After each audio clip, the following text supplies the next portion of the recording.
Hello everyone, my name is Angie and welcome back to my channel, Angie Rose Nomad. Welcome back to the yellow room. That's right, we're going bananas. I am filming in here because I am going to film my true crime video. Look at this.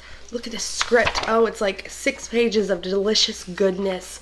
I'm going to be filming my true crime video next. And when I film over there, like over there in my laundry room, like a creep on the floor because it's a clean wall. And I like the clean wall since I can't film in front of my shelves. So, you know, but I didn't want to sit on the floor because I know that this might be a pretty lengthy video. So I wanted the chair, and that meant the yellow room. Here we are. Today I actually have the Meet the Booktuber tag. Yes, I'm doing a tag video. Now I hardly ever do tag videos. So we're going to jump right on into it. Let me see if I can pull up who the original booktuber was. I just had her video open and I closed out of it like a ding-a-ling. It is What Victoria Read. Her channel is going to be linked down in the description below so you can go check her out. There are 10 questions. Let's just jump right on in after about a minute and a half intro. Oh well. Question number 1 is please give your name, age, and location. I am Angela, or Angie, whichever you prefer. Hello. I semi-inconsistently or semi-regularly, whichever sounds better, make videos. I'm trying to get back into the swing of things. I'm really working on it, you guys. I am working on it so hard. I am 29 years old, and I'm currently living just outside the city of Memphis in Tennessee, in the United States of America, for all my non-United States of America friends. Question number 2, do you have any siblings? And if so, where do you fall in the age order? I do have one sibling. She is older than me. It's my sister. I've talked about her in some videos, and maybe, I know I'm going to be talking about her in my Friday Reads video because I'm doing a vlog. Yeah, she is older than me. I think she's about to be 34, no, 35. Damn, I suck at this. She's about to be 35, and I am going to be 30, so we're roughly about 5 years apart. I told her that my parents had stopped when they created the perfect child because they can't mess with perfection, right? But I didn't really mean it. I was just joking. I'm not that mean to my sister. I love her dearly. Number 3, what do you do for work or uni? I am currently looking for a full-time job, preferably in the publishing industry. That is where my heart is currently set. So if you have any connections and you want to send them to this girl, let me know. I will take all the connections that you may have. I do a little bit of freelance here and there, mainly with marketing and virtual assistant work.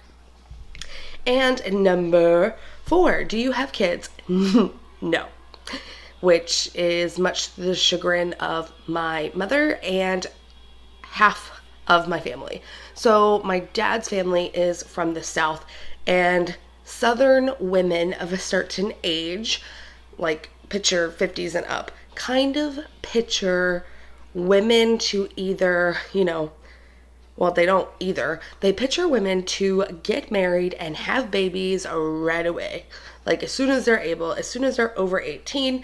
And yeah, every time I see them, it's, well, I guess Angie isn't gonna give anybody any grandbabies anytime soon.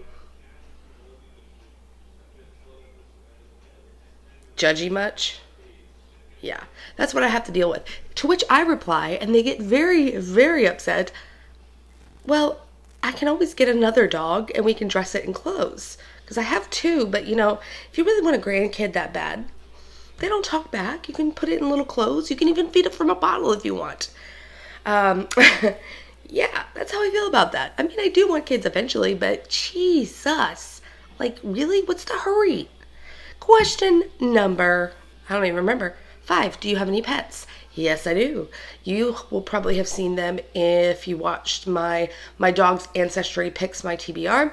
They are Dina and Tucker, aka Waggles and Teggles, and yeah, they're dogs. I don't know if I specified, they're dogs. I really kind of want a cat with a smushed face, even though I know that they supposedly have breathing problems, I think. But kind of want a cat. Miss having the cats around. My sister had the cats and grew up with cats, and then she moved away or moved out rather, and took the cats, and I haven't had a cat since. It's very sad. It's very tragic. Okay. Question number 6. Can you drive? Yes, I can. Yes, I do. Public transport in the South is notoriously shitty. It is very, very bad. I think the bus that comes to the city that I'm in comes maybe every hour. I really can't say, because honestly, I have never seen the supposed bus that comes from the city of Memphis out to where I am, ever. I know there is a stop in town, but never seen it. Question number 7. What is or was your favorite subject at school? Well, I know that having a booktube channel, you would expect me to say English, but I was horrible with reading the books that we were assigned in school. I was so bad about that, you guys. I would read what we have the thing called Spark Notes. I don't know if you guys have ever heard of it. That's basically how I passed my English classes. That, and I had amazing teachers. So I would read the Spark Notes, which is basically like a plot summary of what happens in the book, what teachers are really going to talk about, and then I would kind of skim through the book, and I would have these really far-reaching conclusions. Like, anyone else would have said, oh, she didn't read the book. But my teachers, no. They complimented me on thinking outside of the box. I kid you not. So that is how I was able to pass English. My favorite subjects in school were math. I adored math, history, and art, because the far-reaching conclusion thing. I loved how art was all-inclusive and you can interpret it to whatever you wanted it to be. Now, I also really do love English, though. I just looked at the wrong thing. Question number 8. What is your favorite color? My favorite color is orange, because it's such an underappreciated color and it just reminds me of happiness. So yeah. And question number 9. What is your favorite smell? Most candles burning, not just off the shelf. They have to be burning. And the smell of laundry. Like, we can't have a clothesline where I live. It's against, the city. There's one clothesline in the entire city. That is because it was grandfathered in. But when I'm out walking, you can smell like the dryer going and the smell of clean laundry tumbling softly in a dryer. Love the smell of clean laundry. And number 10, what is your favorite book or top 3? I have a lot of favorite books. You guys. I can't pick just one, but I'm going to pick the book that probably has stayed with me the longest and that initially got me into reading in the first place, and it's The Westing Game by Ellen Raskin. This is the first book that I really and truly fell in love with. I had read before this. I was a very, very active reader, starting like pretty much since first grade, I think. I got so upset if we had to miss reading time.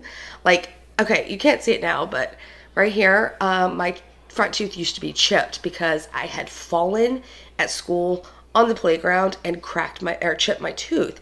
And they wanted me to go to the nurse's office to, see if I needed anything, make sure it was all okay, yada, yada. And I was like, nope, not doing it. Reading time for me is about to start.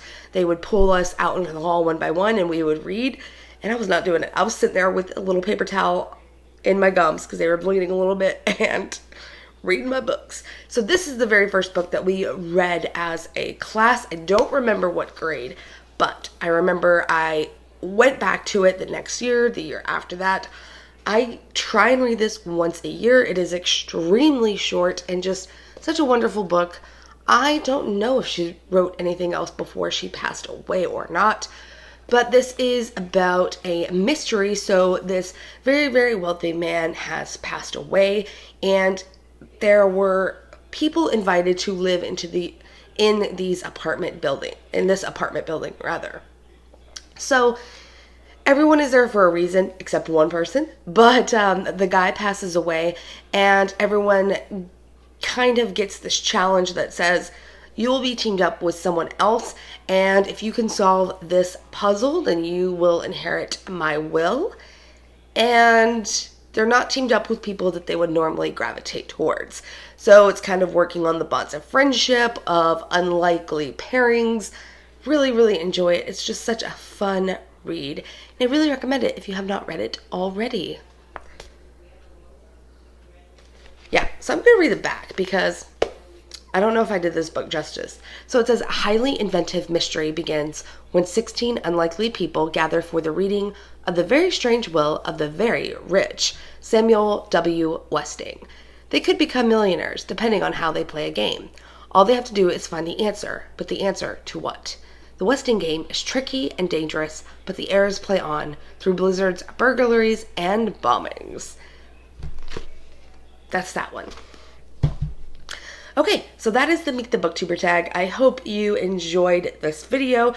I felt really uncomfortable making this video. I started once and I was kind of like limiting my answers, and then I thought to myself, people that come to my channel expect me to get a little rambly, so you know what, I'm just gonna start this video over, which I did. So hopefully you guys like the finished product.